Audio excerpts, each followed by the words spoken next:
Oke.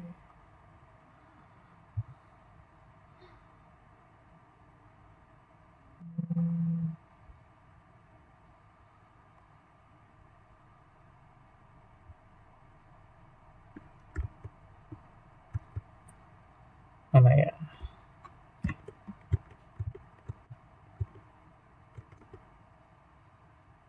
Nah, ini ya. Model transportasi. Ini kelihatan ya? Tampilan yang ke dua ya. Kelihatan ya? Ini sebenarnya kalau kalau ini ditulis 6 ya, karena nanti di pertemuan 6 kita akan bahas ini lebih lebih dalam gitu ya. Ini mungkin hari ini kita sampai model transportasi yang NWCR gitu ya, NWCR. Nanti semoga pas contoh NWCR akan dibikin tersendiri ya rekamannya. Nah, yang kan kita bahas mengenai model transportasi, problem transportasi, karakter transportasi, model masalahnya gimana, lalu langkah pemecahannya bagaimana. Nah, nanti ada solusi awalnya, kita bisa pakai NWCR ya, ini metode Northwest Corner Rules biasanya kan. Sebenarnya kalau metode barat laut nggak cocok sini. North itu utara, west itu barat, corner itu sudut gitu ya. Kemudian metode least cost, metode biaya terkecil, dan metode Vogel approximation ya, ini approximation. Ini bukan togel, ini Vogels gitu ya. Kemudian kita melakukan cek optimalitas menggunakan stepping stone ataupun MODI ya, distribution method gitu ya. Metode distribusi. Nah, kenapa kita mempelajari metode transportasi ini ya? Karena metode transportasi itu merupakan metode yang dapat digunakan untuk memecahkan masalah transportasi gitu ya, atau pengiriman barang atau bahan dari beberapa sumber gitu ya ke beberapa tempat tujuan dengan prinsip biaya yang paling minimum. Jadi kalau di sini fungsinya meminimalkan gitu ya, meminimalkan cost gitu ya.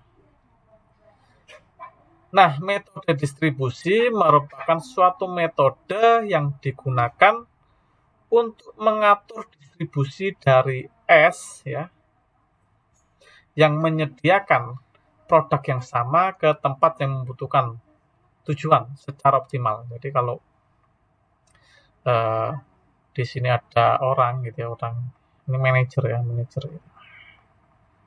Di sini ada kota A, B, C gitu ya. Ini apa pabriknya ya, misal pabrik.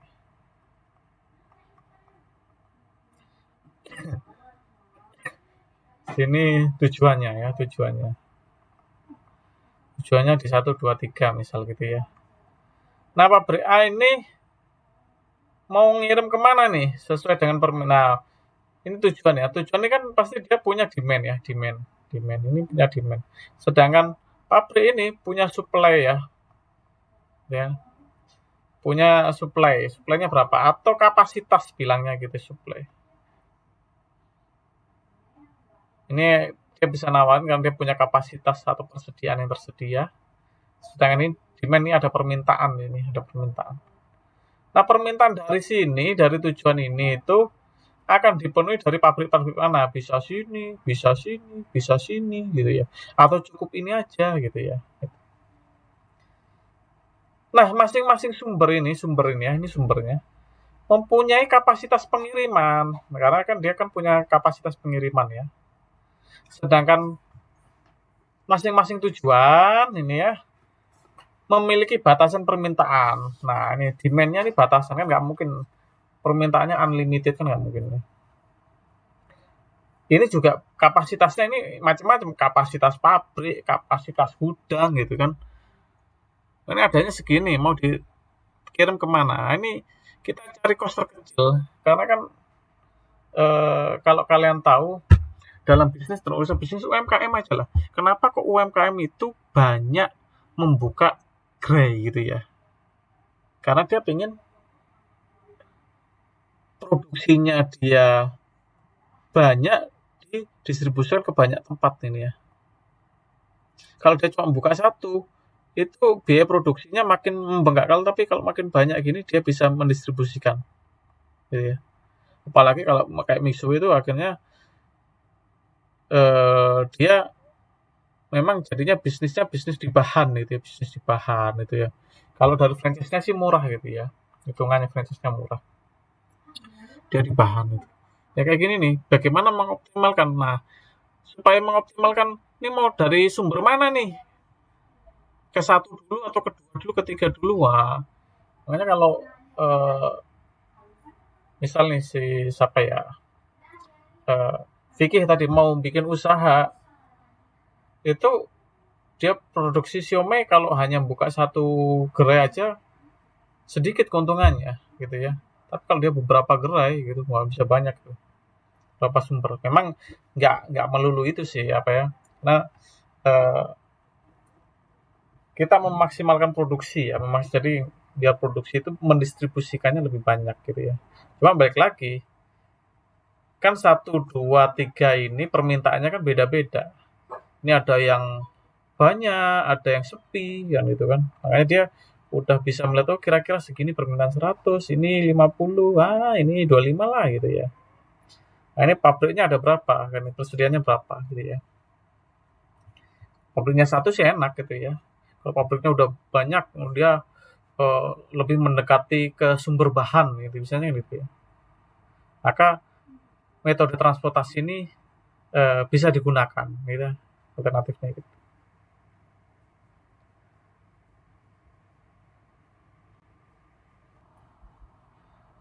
Ya, tadi kita sampai sini, kemudian ini problem model transportasi gitu ya. Nah, persoalan transportasi ini gitu ya, persoalan transportasi ini membahas masalah distribusi ya.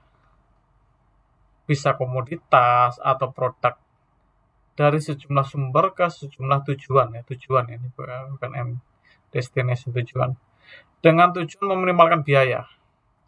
Nah, masalah transportasi merupakan masalah yang sering dihadapi dalam pendistribusian barang ya. Meskipun model transportasi umum ini dapat diterapkan pada berbagai permasalahan, tapi lazimnya ini ya, ini diterapkan pada transportasi barang gitu ya.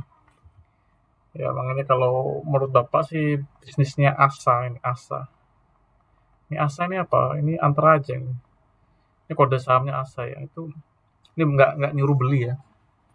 Dulu ini pernah sampai harganya 3.000 apa ya?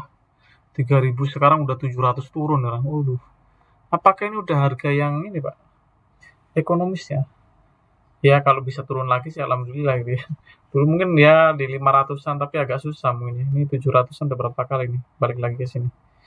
Ini tahun ini naik pendapatannya cuma di Q4 dia turun ya. Karena bebannya naik.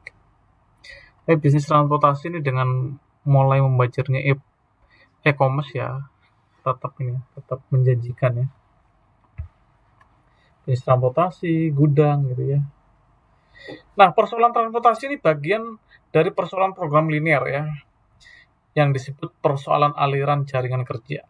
Nah, jaringan kerja ini merupakan susunan titik ya, disebut node, dan garis disebut anak panah yang menghubungkan node ini ya, titik-titik itu.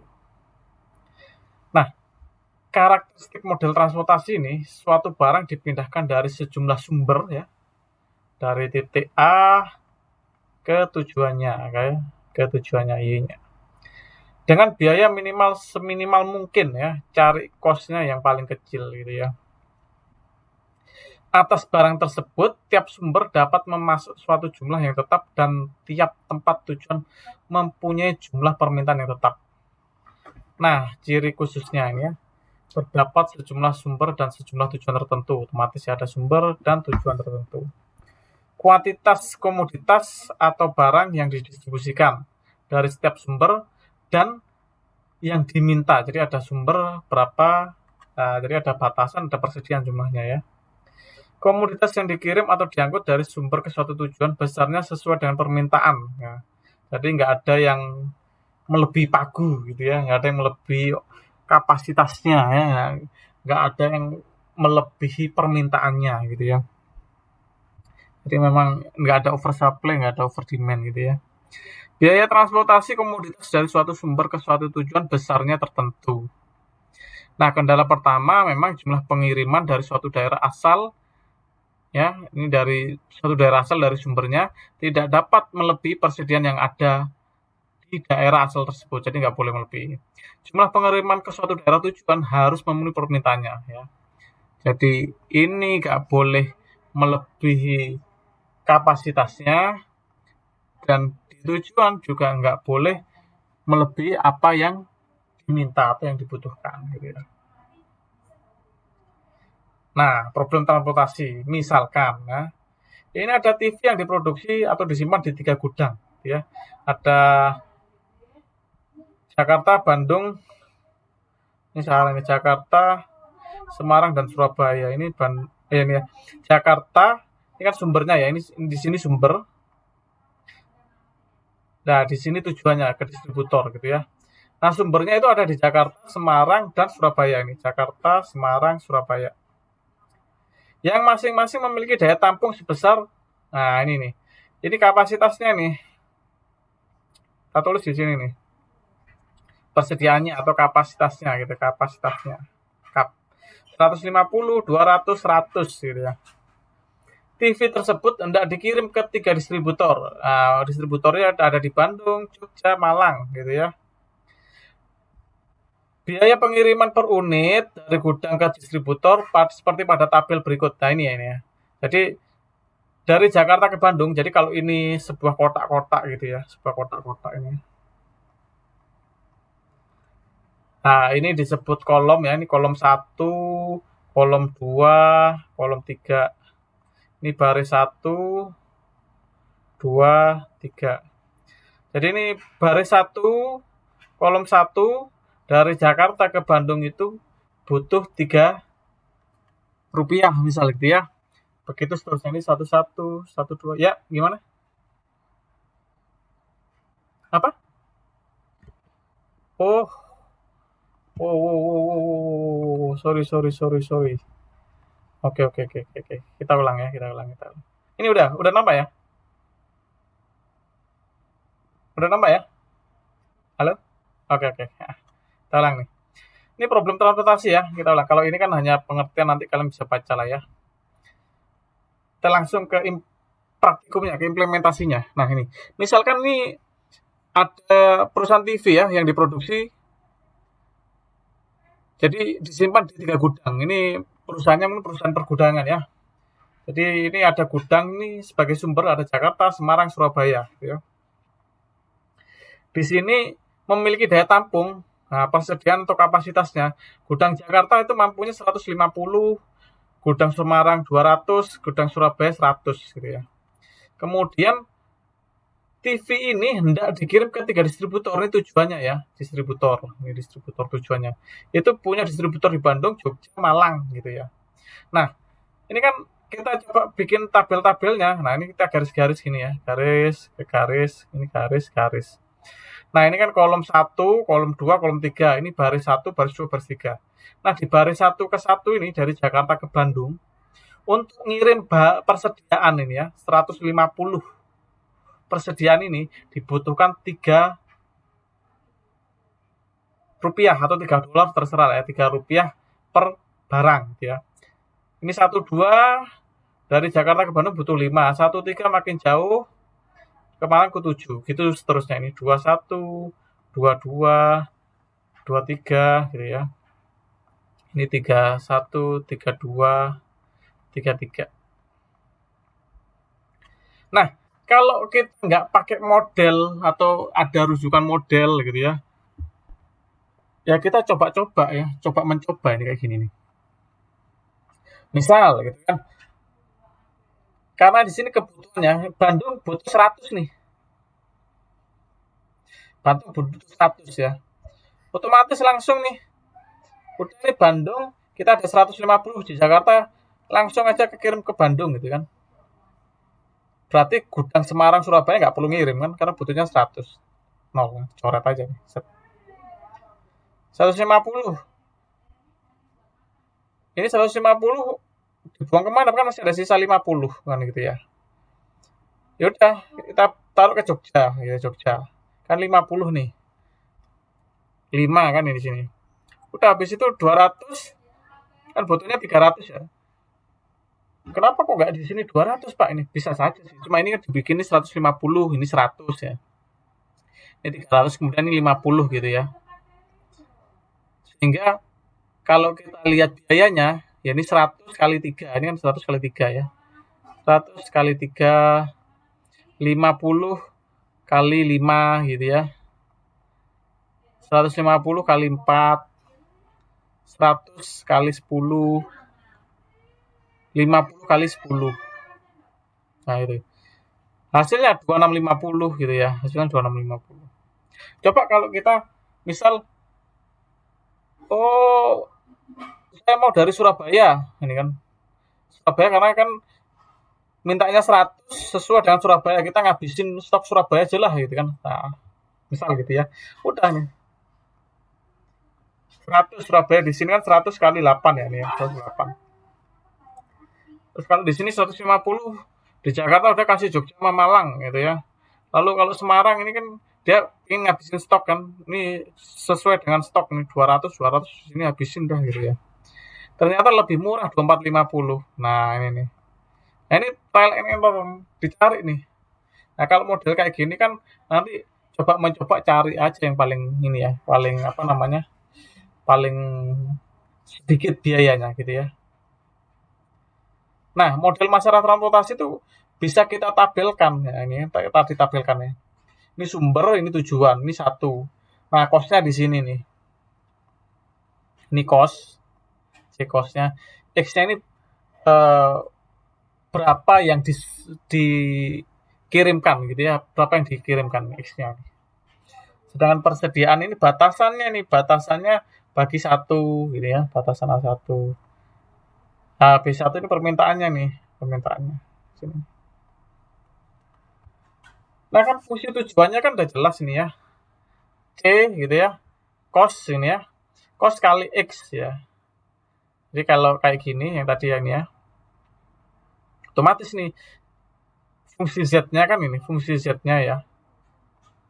Fungsi Z-nya kalau di sini ya, ini ya, fungsi Z-nya. Kan kalau mau diurutkan pasti 3x1 ya, x11 gitu ya. Plus 5x12. Terus sampai sini nih, yang di sampai 7 ya, sampai 7. 7x13. Nah, terus balik lagi ke 6 gitu ya, sampai 3x33 gitu ya. Nah, fungsi batasannya tuh C ke X hingga ke N ya, sampai ke urutan ke M. Seperti biaya transportasi total, C-nya itu biaya transportasi per unit, dan X-nya adalah jumlah barang yang akan dikirim. A-nya ini ya, A-nya jumlah barang yang tersedia atau kapasitasnya, persediaan bisa. Sedangkan jumlah barang yang dibutuhkan itu B ini ya, ini B ya. Bukan AC ini B nih. Ini, maaf ini B ya, B.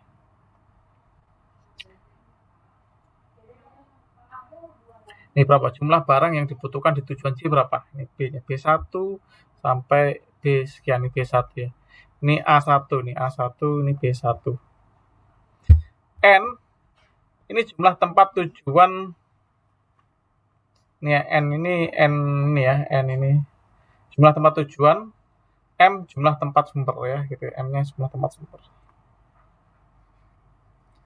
Nah, gimana cara menyelesaikan masalah transportasinya? Ya pertama kita buat tabel, seperti biasa kita buat tabel. Kemudian kita tentukan penyelesaian awal, jadi menentukan jawab layak dasar yang pertama, menentukan penyelesaian visible awal ya. Ini. Penyelesaian awal, pengisian tabel tahap pertama dapat dilakukan dengan 3 cara. Kita bisa memilih nih, metode barat laut, metode least cost ini ya, atau metode Vogel. Ya, pertemuan ini kita bahas tentang ini, metode northwest corner ya. Kemudian lakukan cek uji tes optimasi, bisa pakai stepping stone atau modi ya. Lakukan perbaikan tabel, kembali ke langkah 3 ya, gitu ya. Ke langkah mulai dari awal lagi gitu ya. 3 langkah gitu ya. Nah, misalnya PT ABCD memiliki 3 pabrik motor di Karawang, gitu ya, kayak tadi ya. Di Karawang, Bandung, Cilegon, di Karawang, Bandung, Cilegon, dan 2 distributor utama Jakarta dan Bekasi ya. Jumlah produksi motor tiap pabrik per 1 unit ini ada 150 unit dan 50 unit ya. Permintaan kedua distributor setiap tahunnya masing-masing 175 unit dan 125 unit gitu ya. Nah, biaya kirimnya ini. Nah, kita bikin matriknya gitu ya. Tentukan pendistribusian yang optimal ya.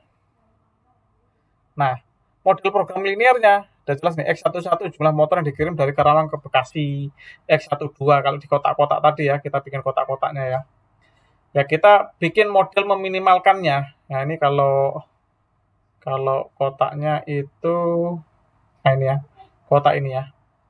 Nah, ini 40, 125. Nah, ini 40 X11 gitu ya. Kan sesuai nih 40 di sini. 40 X11. 50 X12 gitu ya.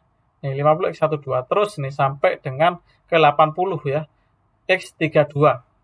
Karena ada 2 keputusan gitu ya. Di atas ini ada 2 keputusan ini variabel. Nah, ini hitungnya ini hambatan, kalau di sini hambatan, di sini keputusannya gitu ya tujuannya.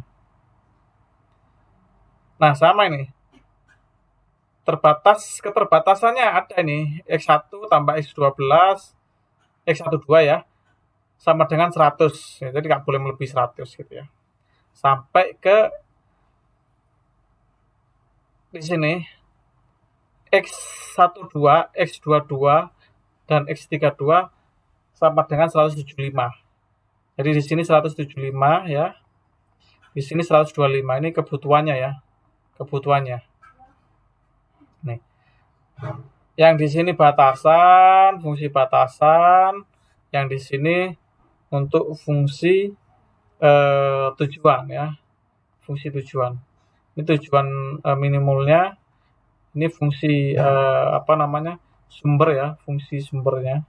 Nah, ini distribusinya di sini, distributornya, tujuannya ya.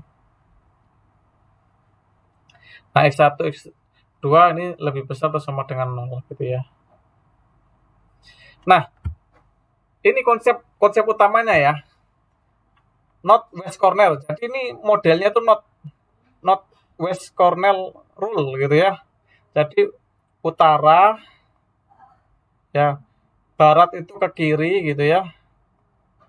Kemudian di pojokan ini. Nah, yang di pojok. Berarti kalau ini ya, tabel ini, maka kalau kita pakai bicara not West Corner, berarti kita mulai dari sini. Ya, paling pojok mana ini kan? Paling utara mana? Atas ya, paling atas utara, paling atas sebelah kiri pojok ya ini, mulai dari sini. Istilahnya gitu, not West Corner rule gitu ya. Nah, ini. Mulai dari pojok barat laut pada tabel persoalan transportasi. Nah, ini ya, kalau di sini sebut ya tuh dari T1 A1. Dihabisin dulu nih 50 permintaannya ya kan. Kapasitasnya 75 kan masih bisa, nanti ini langsung dihabisin nih kebutuhannya. Cukup dari sini dulu. Setelah itu kita cari lagi di kolom yang kedua. Ini kan baris pertama, ini kolom kedua. Karena kan di baris pertama kapasitasnya belum habis kan. Kita masih di baris pertama. Nah, ada kebutuhannya 40. Ya udah 25 di sini. Kemudian kita lari ke baris kedua, 15. Jadi selesai baris pertama dulu, habis itu baris kedua. Ini udah habis. Baris kedua. 15 kan. Nah, di sini masih ada 15. Balik lagi. Mana? Kita mau nyelesain mana dulu? Ini. Ke utara dulu, paling atas, paling kiri, pojok ya ini. Jadi urut sini. Nah, ini 15. Kebutuhannya 30, 35, 40, 40 ini. Habis itu ke bawah sampai sini ya. Jadi dari kiri ke bawah gini ya, bisa gini bentuknya set. Nah, gitu ya. Nah, kalau dari contoh yang tadi ya, yang apa, Kerawang Cilegon Bandung, udah jelas ini tujuan distributornya. Dimulai dari pojok sini nih. Kalau 100, kebutuhannya 125. Ya udah langsung di sini nih. Nah, langsung di sini nih. Kebutuhannya nih 100. Butuhnya 100 kan nih. Nih 100. Kapasitasnya 100, butuhnya 125. Dihabisin kapasitasnya 100. Masih ada 25 ya. Kita ambil dari sini nih. Kebutuhan pabrik Cilegon 150 25. Udah habis kebutuhan dari Bekasi, kita ke Jakarta. Jakarta butuhnya 175, langsung di sini. Sisanya berapa nih? 150 kurang 25, 125. Di pojok kan, pojok kiri atas. Ini udah habis kan, udah kosong. Nah, ini 125. Lalu di sini ini kan sudah habis juga ya. Nah, ini 125, masih ada sini 50, 175. Jadi metode optimasi dari pojok kiri atas sini ya, kiri atas ini, atas kiri pojok. Nah, mulai dari sini gitu ya. Nah, kelemahan metode NWCR ini ya, Northwest Corner Rule ini adalah dia tidak memperhitungkan besarnya biaya ya ini, sehingga kurang efisien. Ya ini kan. Berapa sih cost-nya ini? Ya ini cost-nya ini 40x11 ya, 40x11, 50x12 ini ya. Ini semua jumlah. Cuma kan yang ada isinya hanya ini 12, 21, 22 dan 32 gitu ya. Hanya ini doang yang ada isinya. Jadi ada 4.000, 2,5, 8.750, 4.000.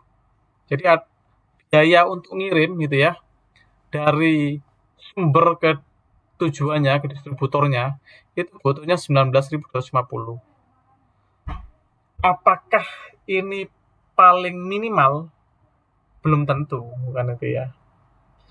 Masih banyak metode yang lain gitu ya. Nah, inilah yang disebut dengan Northwest Corner Rule gitu ya, Northwest Corner Rule gitu ya. Jadi dimulai dari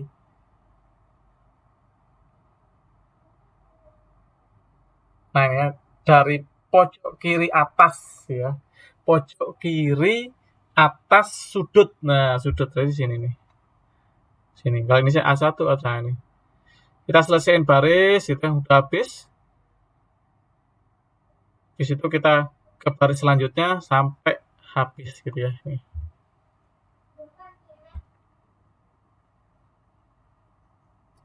Oke.